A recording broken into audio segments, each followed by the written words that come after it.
साथियों, मैं बात बाबा साहब की एक स्टेटमेंट से शुरू करना चाहूंगा। जब बाबा साहब SC/ST की लड़ाई लड़ रहे थे, अंग्रेजों की हुकूमत थी, तो ये तथाकथित ऊंची जाति के लोग बाबा साहब को देशद्रोही कहते थे, एंटी नेशनल कहते थे। उन दिनों में बाबा साहब ने एक स्टेटमेंट दी थी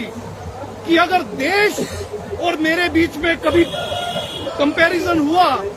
तो मैं देश के लिए मर मिटूंगा, मगर अगर कभी देश और मेरी कम्युनिटी के बीच में संघर्ष हुआ तो मैं अपनी कम्युनिटी के लिए मर मिटूंगा, देश को बाद में।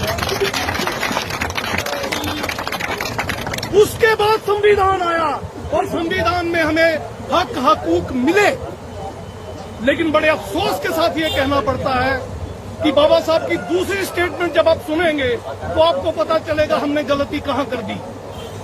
बाबा साहब ने कहा था संविधान कितना भी बढ़िया क्यों ना हो, मगर चालाक मक्कार और देशद्रोहियों के हाथ में लगेगा, अगर वो देश के ऊपर राज करेंगे तो संविधान सबसे बुरा साबित होगा। और अगर संविधान कोई बुरा भी क्यों ना हो, देश चलाने वाले लोग अगर देश के प्रति निष्ठावान, कर्मठ और देश के हित में काम करने वाले हो तो संविधान बढ़िया साबित होगा।